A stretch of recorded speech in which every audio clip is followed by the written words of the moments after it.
이 시간 우리 하나님의 말씀 전도서 9장 4절부터 10절에 있는 말씀 보도록 하겠습니다.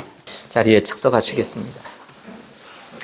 오늘 말씀의 제목은 사는 날 동안 허락하신 것이라는 제목으로 말씀을 같이 나누도록 하겠습니다. 오늘은 예수님을 믿고 구원받은 성도들에게 의무와 책임도 있지만 하나님께서 이 땅에 살면서 누리게 하신 것도 있다는 사실에 대해서 말씀을 드리고자 합니다. 오늘 본문에서 전도서 기자는 인생이란 살다가 결국 죽음에 이른다고 4절에서 밝혀주고 있습니다. 결국 인생은 헛된 것이라는 사실입니다. 그럼에도 불구하고 헛된 인생 가운데서 소중하게 여기며 살아가야 하는 것이 있다는 사실을 우리에게 제시하여 줍니다. 그것이 무엇일까요? 그리고 우리는 무엇을 하나님께서 허락하심으로 누릴 수 있을까요? 그리스도인으로서 이 땅에 살면서 누릴 수 있는 것, 오늘 본문을 통해서 4가지로 같이 나누고자 합니다. 첫째, 사는 것을 허락하셨다는 것입니다. 4절부터 6절에 있는 말씀입니다. 4절부터 6절에 있는 말씀 다시 한번 읽어드리겠습니다. 살아있는 모든 것에게 연합된 자에게 소망이 있나니 살아있는 개가 죽은 사자보다 나으니라. 살아있는 자들은 자기가 죽을 것을 알거니와 죽은 자들은 아무것도 알지 못하며 다시는 보상도 받지 못하나니 이는 그들을 기억하는 일이 잊혀졌기 때문이라 하고 말씀을 하셨습니다. 또한 그들의 사랑과 미움과 시기도 이제 사라졌나니 해 아래에서 이루어진 어떤 일 중에서 그들이 차지할 몫은 더 이상 영원히 없다 하고 말씀하십니다. 죽은 것보다 뭐가요? 사는 것이 낫다 하고 말씀하십니다. 비록 인생이 죽음으로 마치는 것은 사실이지만 그럼에도 불구하고 전도서 기자는 살아있는 것이 소중하다고 말씀을 하고 있는 것입니다. 여러분, 죽은 것이 낫습니까? 살아있는 것이 낫습니까? 예, 살아있는 것이 낫습니다. 그래서 여러분에게 오늘 본문에 있는 말씀을 보게 되면 살아있다는 자체가 소망이 있다는 얘기일까요? 없다는 얘기일까요? 있다는 얘기입니다. 오늘 본문에서 우리가 살아있는 이유, 이것이 소중한 이유를 뭐라고 얘기하냐면 소망이 있기 때문이라고 말씀하고 있는 것입니다. 힘이 있고 능력이 있어도 죽으면 아무것도 아니기 때문에 그렇습니다. 이 사실을 두고 본문에서는 살아있는 개가 죽은 사자보다 낫다 그랬습니다. 사자가 아무리 위험이 있고 힘이 있어도 개가 힘이 없고 보잘것없는 존재라 할지라도 죽은 사자 앞에서 개가 오히려 낫다 하는 것입니다. 예. 죽은 영혼 혹을보다 오늘 살아있는 저놈과 제가 낫다는 얘기입니다. 죽음은 모든 것을 빼앗아가기 때문에 그렇습니다. 죽음은 모든 관계를 단절시킵니다. 그래서 슬프죠. 예. 우리가 이 땅에서 맺은 이 모든 관계를 다 뺏어가 버리고 맙니다. 예. 가끔 저는 이제 나이가 들다 보니 관계에 대해서 생각할 때가 있습니다. 내가 사랑하는 우리 자녀들과 우리 성도들, 내가 죽은 순간 이 관계들이 다 사라진다는 것, 그리고 이 사람들과의 관계를 더 이상 할 수 없다는 것, 이걸 생각하면요 아주 좀 묘한 생각이 들 때가 있습니다. 참 받아들이기가 쉽지 않은. 죽음이라는 것은 이렇게 소중한 것들을 다 빼앗아 간다는 것이. 살아있기 때문에 우리가 관계도 맺고 같이 교제도 하고 이렇게 할 수가 있게 된다는 것입니다. 삶에 대한 보상도 죽으면 기대할 수가 없습니다. 우리는 무엇인가를 하게 된 보상을 얻게 되는데 그것조차도 기대할 수 있는 것이 없다는 거예요. 누가 기억해 주는 일도 없습니다. 사랑하는 부모님이 돌아가시게 되면 그 순간에는 우는데 장례가 끝나고부터는 다 웃습니다. 그래 안 그래? 예. 잊혀져 간다 이 말이죠. 인생이라는 것은 이렇게 기억도 해야 되지만 또 잊어버려야 될 것들은 잊어버리고 살아가게 되는데 그 중에 하나가 뭐냐면 죽은 사람들의 조차에 대해서도 다 사람들은 잊게 된다는 것입니다. 뿐만 아니라 우리 10절 말씀에 보면은 6절 말씀에 보면은 사랑과 미움과 시기도 사라진다 이렇게 말씀을 했습니다. 여기서 이 시기라고 하는 것은 영어로 보면은 열정이라는 의미도 가지고 있습니다. 우리가 열정을 가지고 살았던 것, 뜨거운 마음을 가지고 살았던 것, 이 모든 것들도 다 사라지게 된다는 것입니다. 여기서 배울 수 있는 진리가 한 가지 있습니다. 그것은 뭐냐면 죽음보다 생명이 우월하다는 것입니다. 죽음보다 뭐가요? 생명이 우월하다는 것입니다. 예수님께서 이 세상에 오셔서 죄로 말미암아 죽은 우리를, 죄로부터 우리를 구원해 주시고자 십자가에 피 흘려 돌아가신 이유는, 이 죽음이라고 하는 것은 아주 낮은 것이지만 살리는 것은 놀라운 것이기 때문에 그런 것입니다. 따라서 우리 주님은 죽은 우리를, 죄로 말미암아 죽은 우리를 살리기 위해서, 생명을 주기 위해서 이 세상에 오셨다는 것입니다. 죽음보다 생명이 우월하기 때문에 그렇습니다. 죽음은 모든 것을 잃게 하지만 생명은 모든 것을 소유하게 합니다. 1차적으로 오늘 말씀은 영적인 것보다는 이 땅에서 사는 것과 죽은 것의 비교를 통해서 사는 것이 소망스럽다는 사실을 밝히고 있지만, 전도서 전체 내용을 통해서 볼 때 단순히 육신의 생명보다 더 중요한 것은 영적인 생명이라는 사실을 밝혀주고 있다는 사실입니다.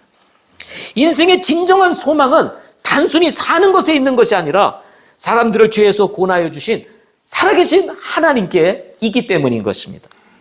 하나님께서 빠진 인생, 하나님이 빠진 인생, 하나님이 없는 인생, 그 자체가 헛된 것이요 소망이 없는 것이기 때문에 그렇습니다.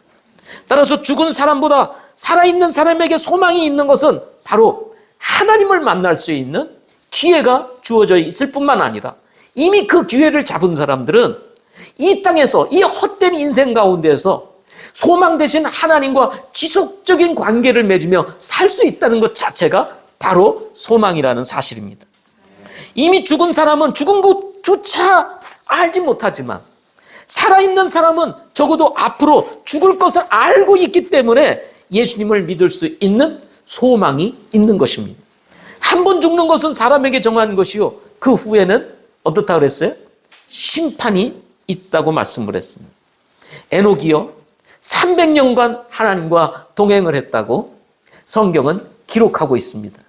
창세기 5장에서 나중에 배우겠습니다만, 에녹이 300년 동안 하나님과 동행할 수 있었던 이유가 뭔지 아세요? 300년 동안 동행하게 된 동기가 어디냐면 무드셀라를 낳고 한 300년간 동행을 하기 시작을 했습니다. 근데 왜 그동안은 동행을 하지 않다가 무드셀라를 낳고 300년 동안 하나님과 동행하기 시작을 했을까요? 우리가 성경을 읽으면 그 이유를 잘 생각할 수가 없습니다. 근데 이 무드셀라의 이름의 뜻이 무슨 뜻이냐면 창을 던지는 자 또는 홍수 또 심판이라는 뜻을 가지고 있다는 것입니다. 그러니까 하나님께서 이 무드셀라를 통해서 이 세상에 그의 이름을 통해서 앞으로 있을 것들을 예언해 주신 것입니다. 앞으로 하나님께서 심판하신다는 거예요. 자, 창을 던지면 어떻게 되죠? 죽는다는 얘기입니다. 그리고 홍수라는 이름의 뜻도 가지고 있어요. 하나님께서 앞으로 홍수를 통해서, 물을 통해서 이 세상을 심판하실 것을 이 무드셀라를 통해서 태어나여 주셨다는 사실입니다. 이 사실을 깨닫고 앞으로 심판이 있을 미래의 이 세상을 바라보며 사는 것의 유일한 소망이 누구에게? 하나님을 믿는 것에 있다는 사실을 알고 이 에녹은 그때부터 이 정신을 차리고 깨달아서 하나님과 동행하기를 시작했다는 것입니다. 그래서 당시에요, 무드셀라를 이름을 부르면 무드셀라야, 무드셀라야 부르면은 지금 우리로 번역하면 무슨 뜻이죠? 예, 홍수 심판이 온다, 홍수 심판이 있을 거야, 이런 것과 똑같았다는 거죠. 얼마나 우스웠겠어요, 이름이. 그렇지만 이 무드셀라의 이름을 통해서 하나님이 이 세상이 심판받을 것에 대해서 미리 예고를 해 주셨던 것입니다. 죽음을 인지할 수 있다는 것은 반대로 삶을 기대할 수 있다라고 하는 의미이기도 하다는 것입니다. 정신을 차리고 자신의 인생을 돌아볼 수 있는 기회를 제공하기 때문이라는 것입니다. 삶이 소중한 이유입니다. 오늘의 우리의 삶이 소중한 이유, 정신을 차리고 살아계신 하나님과 동행할 수 있는 기회와 그분을 만날 수 있는 기회를 제공해 줄 수 있기 때문이라는 것입니다. 살아있는 개가 죽은 사자보다 나은 이유가 무엇입니까? 무엇인가를 할 수 있기 때문에 그렇습니다. 죽은 사자는 아무것도 할 수가 없습니다. 이름만 사자일 뿐이에요. 그러나 살아있는 개는 무엇인가를 할 수 있다는 것입니다. 제가 운동을 위해서 요즘 아침마다 새벽 오름을 오르고 있습니다. 하나님께서 이 땅에 사는 나와 아내에게 허락하신 축복이라는 생각이 올라갈 때마다 듭니다. 살아있기 때문에 새벽 오름도 오를 수 있는 거지. 제가 죽으면 새벽 오름이 무슨 의미가 있겠어요? 그래요, 안 그래요? 살아있으니까 오늘 이곳에 와서 여러분과 함께 예배를 드리며 이렇게 정말 아름다운 시간을 가질 수 있지. 제가 죽으면 이게 무슨 의미가 있겠습니까? 살아있는 것이 좋은 이유이며 소중한 이유라는 것입니다.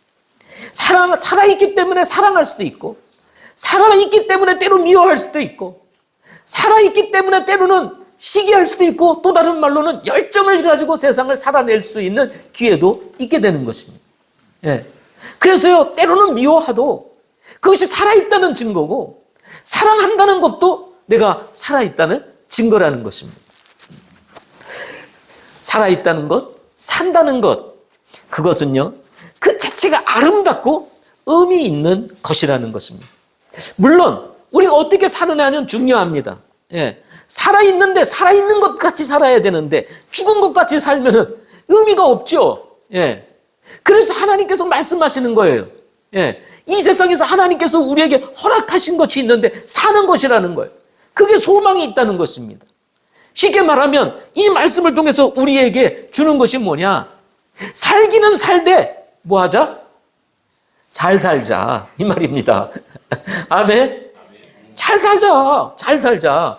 즐겁고 신나게 하나님께서 이 삶을 주셨는데, 이 사는 것을 허락하셨는데 이 땅에서 잘 살자. 그것이 하나님께서 우리에게 주신 축복이라는 것입니다. 4절에 살아있는 모든 것에게 연합된 자에게 소망이 있다라고 할 때 이 연합된이라는 뜻이 이파헤르라고 하는 히브리어 단어인데요. 이 단어는요, 어떤 의미를 가지고 있냐면 선택했다, 선택받다는 뜻을 가지고 있습니다. 뭐예요? 선택받다. 우리가 이 모든 살아있는 하나님의 지으신 이 자연의 세계에 연합될 수 있도록 하나님이 우리를 선택하셨다는 거예요. 이게 얼마나 놀라운 축복입니까? 예. 우리가 선택받아서 이 땅에 사는 거예요. 그냥 사는 게 아니에요. 어쩌다 보니까 우연히 존재하는 것이 아니고 하나님께서 우리를 만드시고 세우셨다라는 사실을 말씀하고 있는 것입니다. 따라서 하나님께서 우리를 이 땅에 두셨다면 이 땅에 사는 동안 우리는 잘 살아야 된다. 예. 두 번째로는 먹고 마시는 것을 허락하셨다는 거예요. 7절 말씀을 보십시오. 내 길로 가서 기쁨으로 내 빵을 먹고 즐거운 마음으로 내 포도즙을 마시라. 하나님께서 이제 내가 행하는 일들을 어떻게 해요? 받으시느니라 하고 말씀하죠. 이 구절에서 핵심 단어는 하나님입니다. 하나님.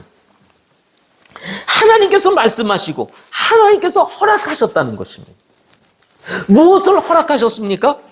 내가 행하는 것을 허락하셨다. 여기 받으셨다는 말은 허락하셨다는 의미와 같습니다. 근데 뭘 받으셨어요? 내가 행하는 것을 받으셨다는 거예요. 근데 내가 행하는 것이 무엇일까요? 여기 보니까 내 길로 가서 기쁨으로 내 빵을 먹고 즐거운 마음으로 내 포도주를 마시는 것, 그것을 행하는 것이라고 말씀하셨고 그것을 기쁘게 받으셨다, 이렇게 말씀을 하고 있는 것입니다. 여기서 한 가지 주목해야 할 사실은 기쁘게 먹고 마시고 즐기는 것 자체가 하나님과 연결되어 있다는 것입니다. 하나님께서 그렇게 하셨다고 하니까. 따라서 우리가 먹고 마시고 즐기는 모든 것은 오늘날 신약적인 표현으로 말하면 그리스도 안에서 이루어지는 것이라는 것입니다. 그리스도 안에서 하나님께서 우리에게 허락하신 것입니다. 그런데 하나님 밖에 있어요? 먹고 마시는 것이 의미가 없다는 얘기입니다. 그러나 그 그리스도 안에서, 하나님 안에서 하나님의 허락하신 것들을 먹고 마시고 즐기는 것은 하나님도 기뻐하시는 일이다. 이렇게 말씀하고 계시는 것입니다. 처음에 사람이 죄를 범한 이후에 사람은 하나님께서 저주를 하시면서 땀을 흘리고 수고해야 소산을 먹을 수 있다. 이렇게 저주를 하셨습니다. 창세기 3장에 보면. 이 말은 다른 말로 어떤 의미를 담고 있냐면 정직하게 일을 해서 얻은 것으로 먹고 마시는 것을 전제로 하고 있다는 사실을 여기서 이야기해 주고 있는 것입니다. 어떻게 해요? 정직하게, 정당하게 수고하고 일을 해서 얻은 것을 가지고 먹고 마시는 것을 말한다 하는 것입니다. 본절에서 내 길로 가서 그리고 내 빵을 먹고 내 포도즙을 마시라 하고 3번씩이나 내가를 반복하고 있는 것을 보게 됩니다. 왜 하나님께서는 내 길로 가서 내 빵을 먹고 내 포도즙을 마시라 그랬습니까? 전도서 2장 24절 말씀에 보면 이런 말씀이 있습니다. 사람이 먹고 마시는 것과 스스로 수고하는 가운데 자기 혼으로 하여금 좋은 것을 즐기게 하는 것보다 더 좋은 것은 없도다. 내가 이것도 보니 그것이 하나님의 손에서 나왔도다 하고 말씀을 했습니다. 하나님께서 이 전도자인 솔로몬을 통해서 이 전도서를 기록하면서 사람이 먹고 마시는 것과 스스로 수고하는 가운데 자기 혼으로 하여금 좋은 것을 즐기게 하는 것보다 더 좋은 것이 없다는 겁니다. 이 땅에 살면서 하나님께서 우리에게 즐거운 것 하나를 허락하셨는데 그게 뭐냐면 우리가 수고한 것을 통해서 얻은 것을 먹고 마시는 것이 참 좋다는 거예요. 예. 이 세상 살면서 좋은 것 중에 하나가 그겁니다. 먹고 마시는 거. 우리 손으로 수고해서 얻어진 소산물, 그거 먹고 마시는 거, 그것은 죄가 아니라는 겁니다. 하나님이 허락하신 것이라는 거예요. 아멘? 그래서 여러분, 먹고 마시는데 꺼리낄 필요가 없어요. 하나님이 주신 것이면 우리가 즐겁게 마시고 먹어야 된다는 것입니다. 아멘? 이것이 하나님께서 우리에게 허락하셨다. 그래서 본문에 보면 내가 이것도 보니 그것이 하나님의 손에서 나왔도다 그랬습니다. 하나님의 손에서 나온 거예요. 그래서 이를 통해서 얻은 우리가 그 어떤 수익을 가지고 먹고 마시는 것은요, 신선한 것입니다. 신성한 것이 신성한 것. 왜? 하나님에게서 나온 것이니까. 근데 반대로 우리가 손으로 수고하지 않은 것을 먹는다는 것은 무슨 말이죠? 부정을 행했거나 남의 것을 빼앗아 먹는 것과 같다는 것입니다. 그거는 아니라는 거예요. 그건 이쁘지 않은 거라는 겁니다. 좋은 것이 아니라는 겁니다. 우리가 수고하고 노력해서 얻은 거, 그것을 가지고 내가 저 파리바게트에 빵을 먹든지 아니면 제주당에 가가지고 비싼 빵을 먹든지, 예? 아니면 저 카페에 가가지고 뭐 15,000원짜리 커피를 마시든지, 그것은 하나님께서 우리에게 허락하신 것이라는 거예요. 예. 아멘은 안 하시네.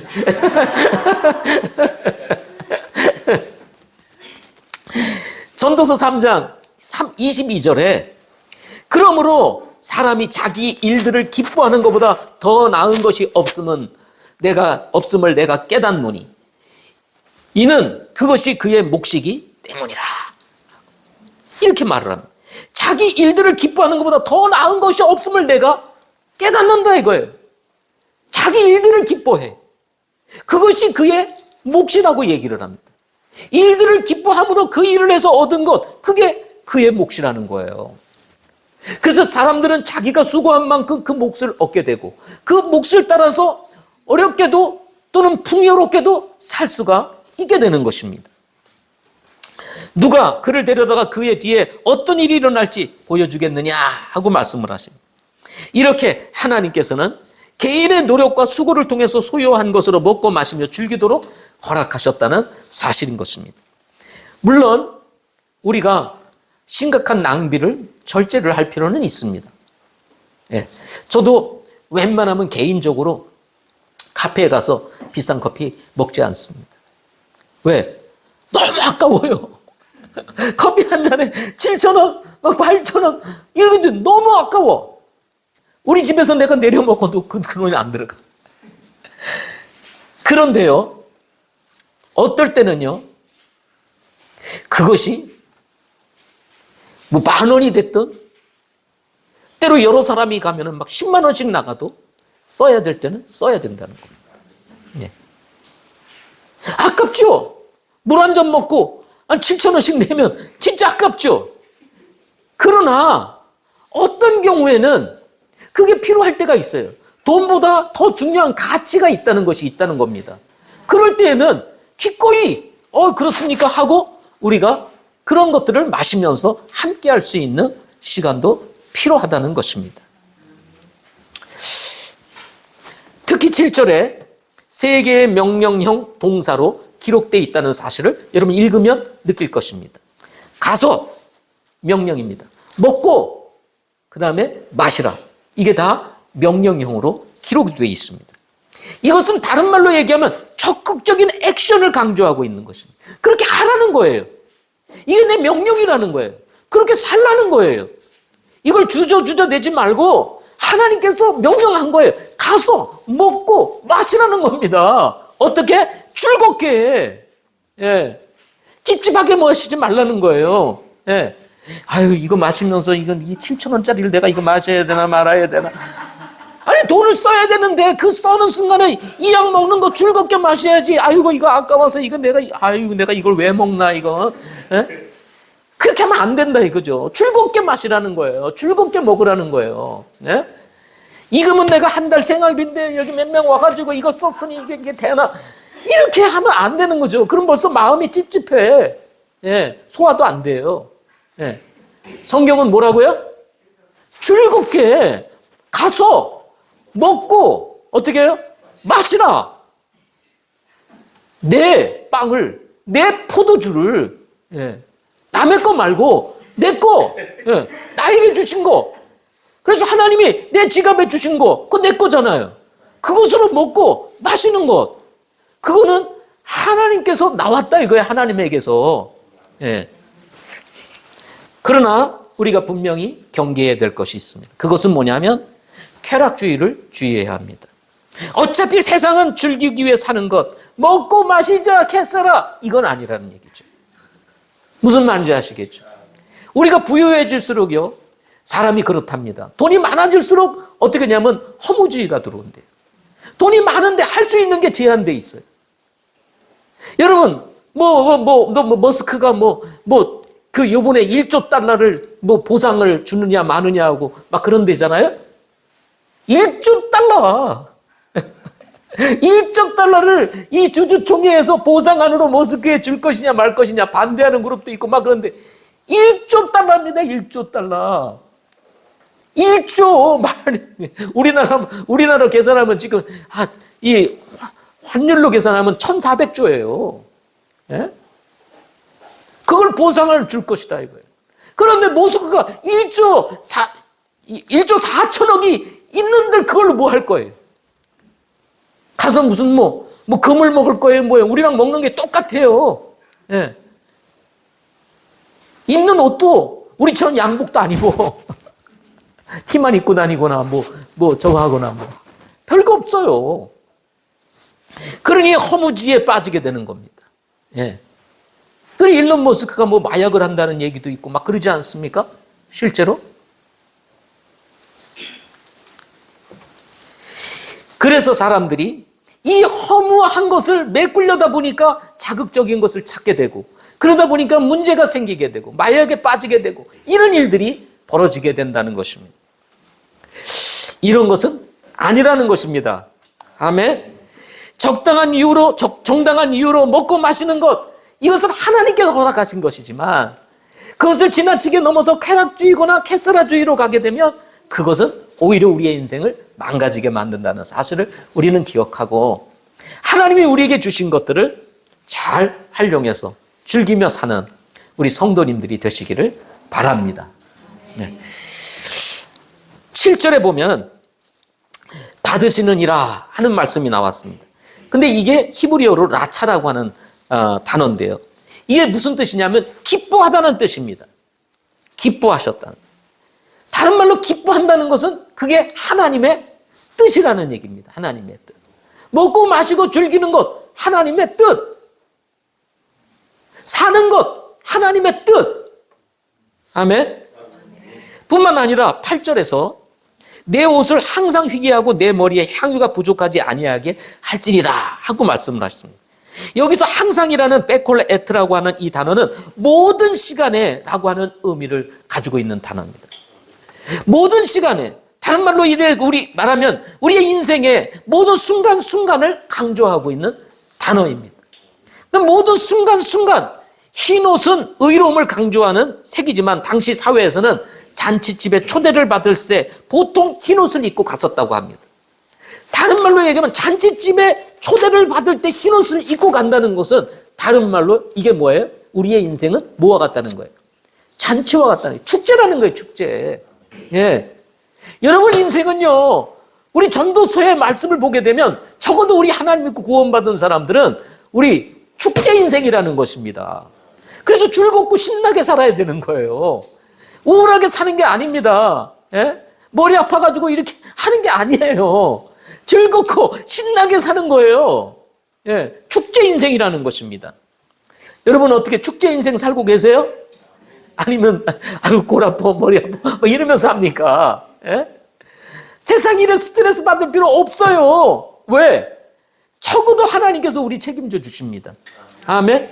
우리가 딴짓 안 하고 믿음의 길 가고 주님 바라보고 내 할 일 하려고 하고 하면은 하나님께서 우리의 인생 책임져 주는 거예요.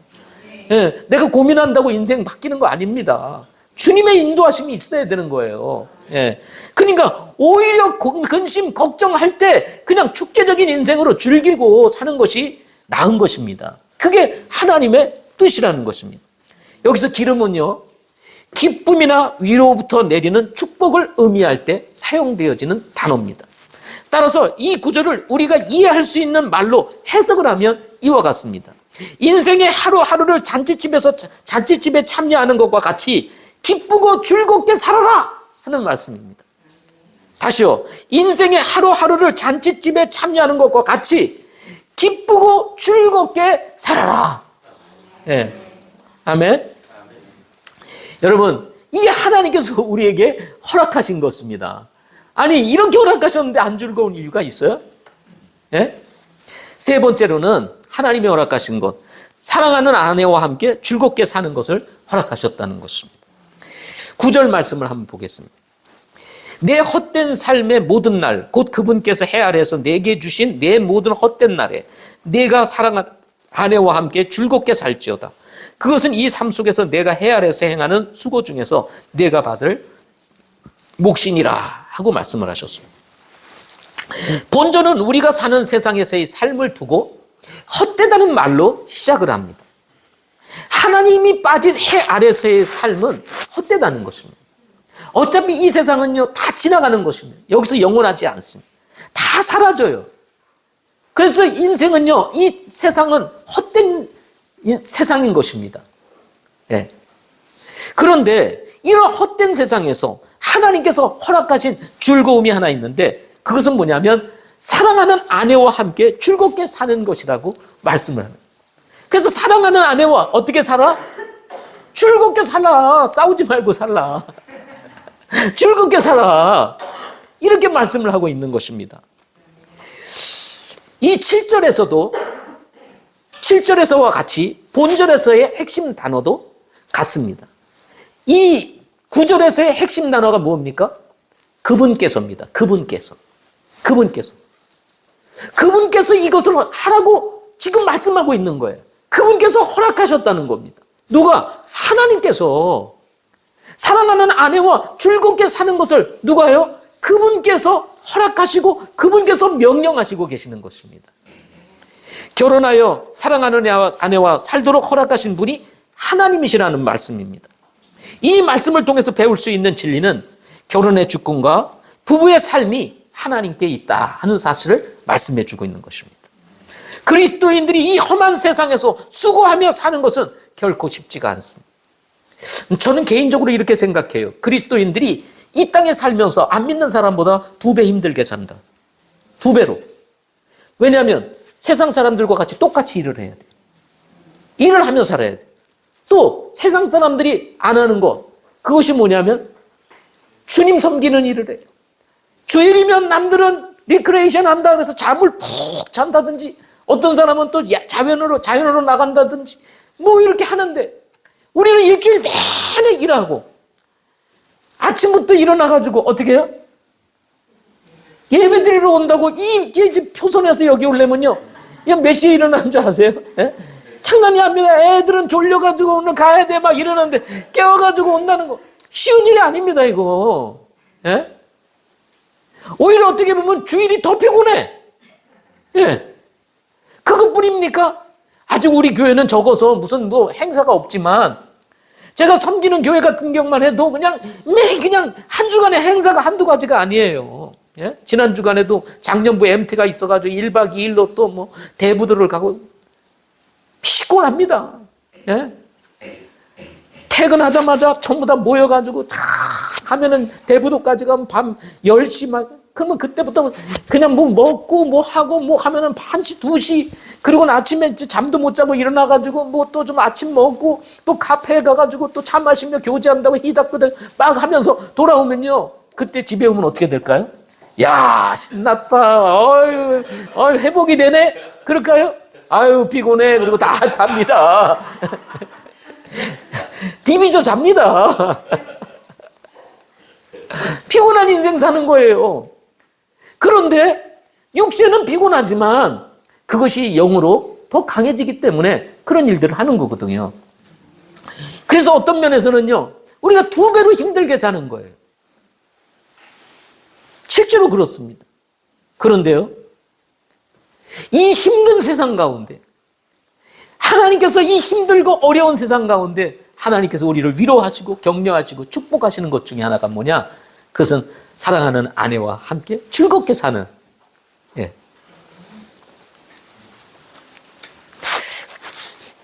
이 말씀은 사람을 지으시고 생육하고 번성하라는 복을 주신 하나님의 말씀의 실현이며, 동시에 사람이 땅에서 살면서 누릴 수 있는 가장 큰 즐거움이라는 것입니다. 이것조차도 하나님의 뭐예요? 명령이라는 것입니다. 그래서 여러분, 하나님의 명령이 어떻게 살라? 즐겁게 살라. 예, 즐겁게 살라. 이 명령에 순종하는 것은 아내를 둔 남편에게 주신 축복입니다. 남편들 되시는 분들께서는, 아니, 우리 서 목사님하고 저 둘밖에 없네 오늘.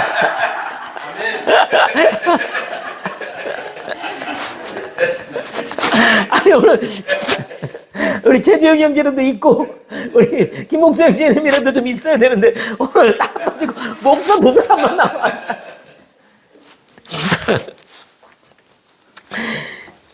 반대로 즐겁게 살지 못하는 것은 주님의 말씀에, 명령에 불순종하는 것이라는 거예요. 예.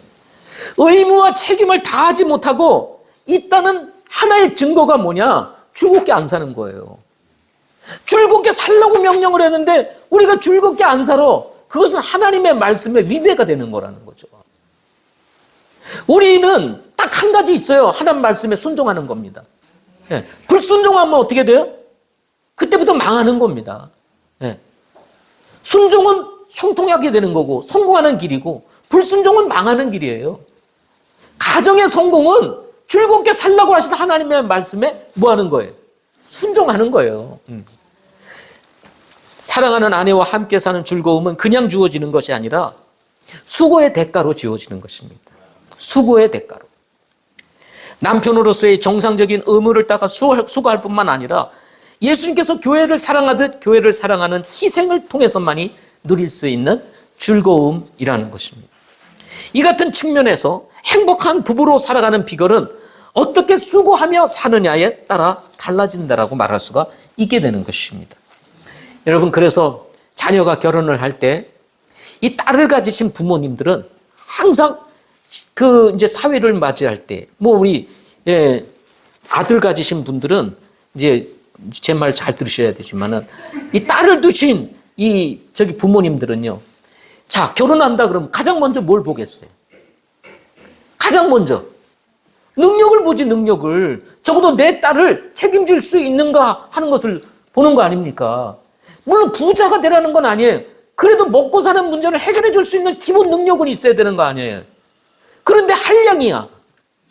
그러면 딸을 주겠어요?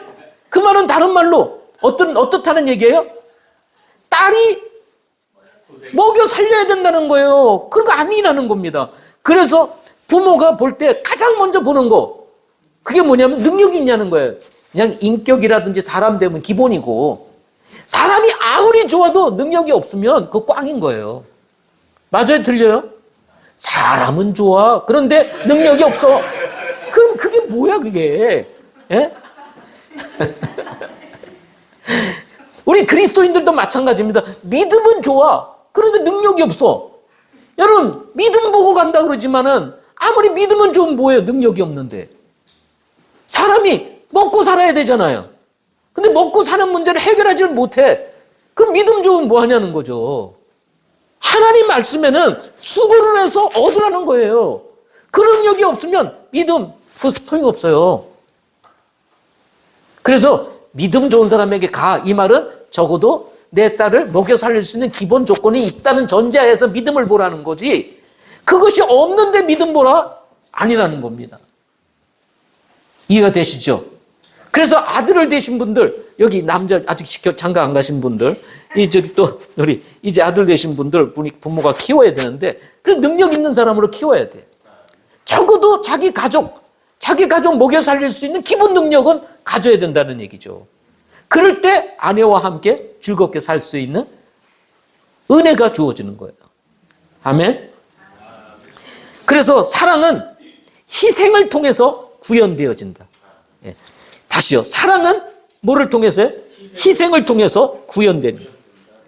아내를 두고 사랑하는 아내와 함께 즐겁게 살아라. 그 말이 그 말입니다. 그냥 아내와 즐겁게 살라가 아니고 뭐예요? 사랑하는 아내와 즐겁게 살아라. 이 말입니다. 예. 마지막으로 일할 수 있는 즐거움을 허락하셨습니다. 10절 말씀. 10절 말씀 같이 읽어보겠습니다. 시작. 무엇이든지 내 손이 해야 할 일을 얻은 대로 내 힘으로 그것을 하라. 내가 가게 될 무덤 속에는 일도 없고 계획도 없고 지식도 없고 지혜도 없느니라. 이 사람은요, 다 태어나면서부터 일을 하며 삽니다. 다 태어나자마자 이 갓난아이의 일은 뭐죠? 먹는 일입니다. 먹는 일. 네. 먹어야 사니까 열심히 먹는 거예요. 그게 갓난아이의 일이에요. 좀 큽니다. 그럼 이렇게 좀 크면은 그때부터 어떡하죠? 이제 배우러 다닙니다. 유치원도 가고 뭐하도 가고 많이 공부하러 가는 거예요. 근데 공부도 일이에요. 근데 제가 뭐 공부가 일 아닌 것 같이 보여도요, 제가 보니까 가서 노는 거 하고 공부하는 거 어느 게 힘들까요? 공부하는 게 힘들어요. 노는 게요, 쉬워요. 노는 거는요, 노력 안 해도 돼요. 근데 공부는 노력을 해야 돼요. 예. 그래서 이 공부도 쉬운 일이 아닙니다. 예. 목회자로서 저도 일을 하며 삽니다. 말씀을 준비해서, 오늘 말씀을 준비하게 해서, 오늘은 무슨 말씀을 전할까? 오늘 다 끝나자마자 이제 수요일 고민합니다. 수요일에는 무슨 말씀을 전할까? 이게요, 자동이에요, 자동. 목회를 하는 순간은 자동이야. 여기서부터 벗어나고 싶어도 그게 안 돼. 자동입니다. 고민을 하게 되는 거죠. 어떤 말씀을 전할까? 뭐가 좋을까? 그래서 그런 말씀을 또 찾게 되고. 오늘 참 저는 다 오실 분들이 오셨으면 참 좋았을 뻔했는데 오실 분들이 안 와가지고 참 아쉽습니다. 예. 그뿐만 아닙니다. 신방도 갑니다. 양육도 합니다. 때로는 제가 토요일마다 우리 서목사님하고 와서 청소합니다. 현재 사역에 맞춰서 일을 합니다. 은퇴라는 개념은 일을 내려놓는다는 의미예요. 그렇죠? 은퇴라는 개념이 일을 내려놓는다는 의미인데, 은퇴하는 분들의 고민이 있습니다. 그게 뭔지 아세요? 은퇴를 한 후 일을 내려놓으니 좋을 줄 알았는데 그게 아니더라 이 말이죠. 예. 그래서 다 다들 힘들어합니다. 아니 사람들은 열심히 살아가는데 집에서 그냥 늘 하는 일 없이 왔다 갔다 하니까 이 사람 꼴이 말도 아닌 거야. 그러니까 뭐 마땅히 또 할 수 있는 게 없고, 그렇다고 뭐 또 나름대로 체면이 있으니까 무슨 뭐 저 아파트 경비도 하기도 좀 애매하고, 그러니까 하는 일이 뭡니까? 아침마다 다 등산 가는 일이죠. 뭐 동네 뭐 이런 거 하는 거예요. 그냥 할 일이 없으니까. 그래서 그런 분들의, 여러분 아침에 한번 가보세요. 그런 분들의 얼굴에 특징이 있어요. 기쁨이 없다는 거예요. 얼굴에 미소가 없어요. 밝지 않아요. 할 일이 없으니까 나오니 무슨 기쁨이 있겠습니까? 하나님께서 제주에 와서 마음에 얻었던 개척을 할 수 있는 기회를 주셨어요. 원래 생각이 없었어요. 예. 은퇴할 때는. 왜? 몸이 안 좋아서 은퇴를 했어요. 근데 사역을 할 때는요, 늘 마음에 나도 한번 개척 한번 해봤으면 좋겠다. 개척을 해본 적이 없으니까. 그런 마음을 가지고 있었는데, 아니 여기 왔더니 하나님께서 그 전에 가지고 있었던 생각을 너 한번 해봐 하고 이 기회를 막 이렇게 섭리 가운데 역사하셔서 이걸 하게 하셨어요.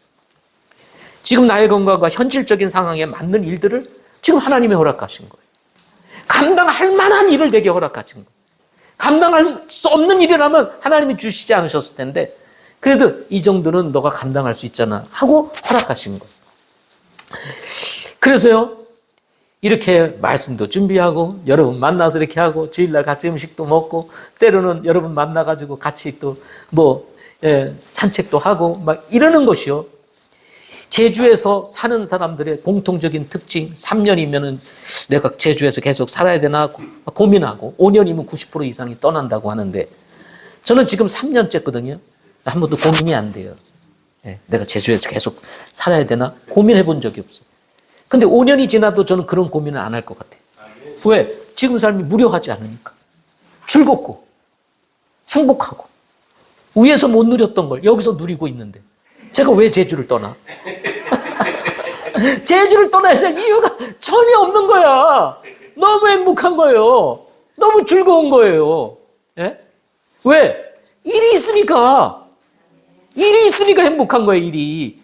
제가 여러분, 아무리 은퇴해가지고 건강해졌다 하더라도 맨날 새벽 오름 간다고 해서 즐겁겠어요? 그것도 하루 이틀이고, 뭐 그렇지. 그냥 일 없이 맨날 새벽으로 올라간다고 생각해 보세요. 뭔 즐거움이 있겠어요? 제가 구멍치기 좋아하는데, 그거 일 없이 맨날 구멍치기나 왔다 갔다 하는데, 그게 뭐 고기 잡아가지고 맨날 뭐겠어요, 그게? 예? 여기에 하나님이 계시고, 교회가 있고, 그리고 교제가 있고, 사랑하는 성들과 함께함이 있고, 믿음의 길을 같이 갈 수 있는 사람들이 있으니까 구멍치기도 재미있고 새벽 오름도 의미가 있고 그런 거지. 예.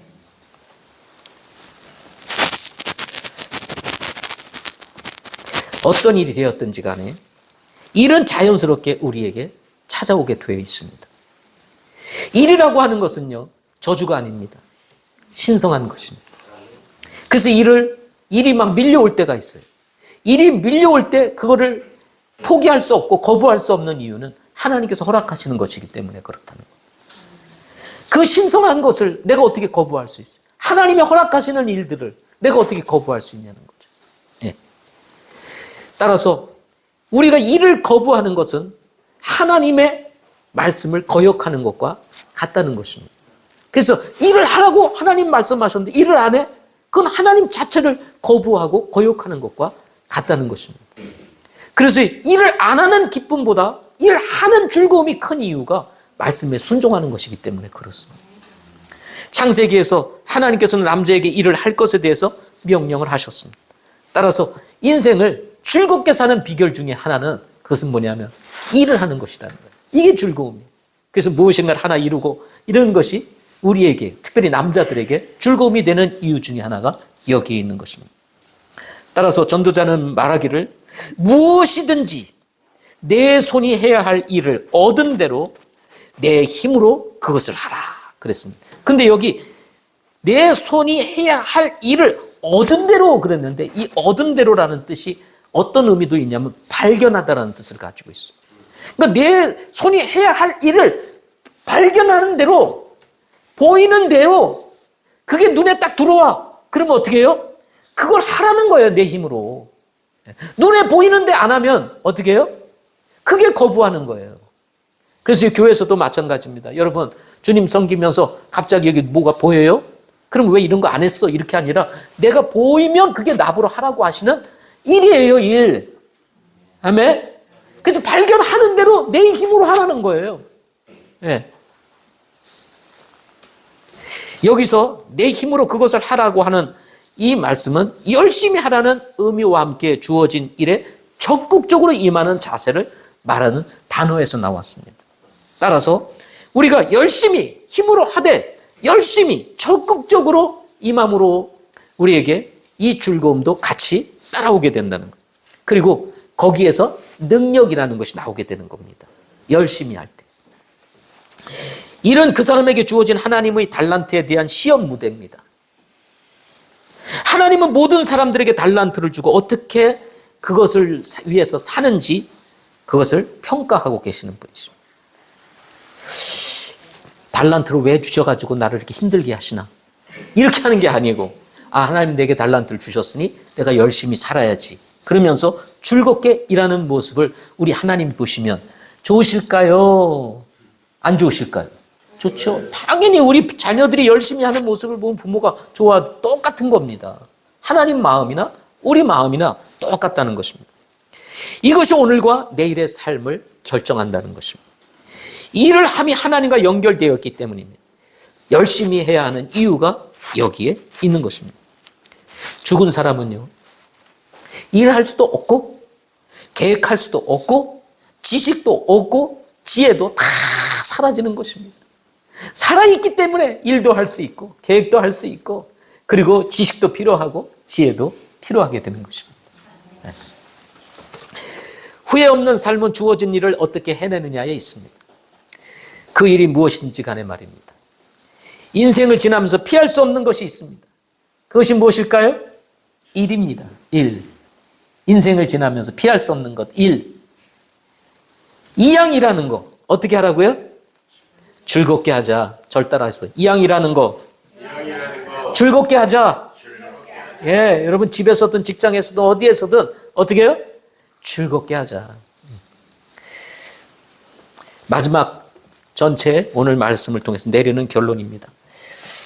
자, 앞에서도 얘기했던 것처럼 오늘 말씀을 하나님께서 우리에게 허락하신 것들에 대해서 얘기를 했는데요. 예.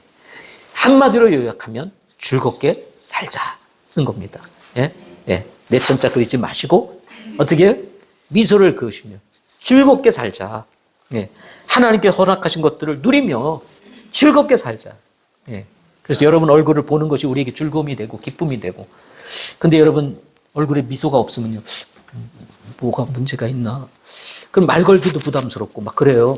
근데 얼굴이 환해요. 그러면 자연스러운데 뭔가 무거워. 그러면 잘못 이렇게 얘기했다가 또 이게 될까 봐 말도 못하고 막 이러거든요. 그러니까 그러지 마시고 우리 즐겁게 사는 저와 여러분 되시기를 바랍니다. 하나님께서 허락하신 것들이라는 것입니다. 오늘 말씀 마치겠습니다. 기도하시겠습니다.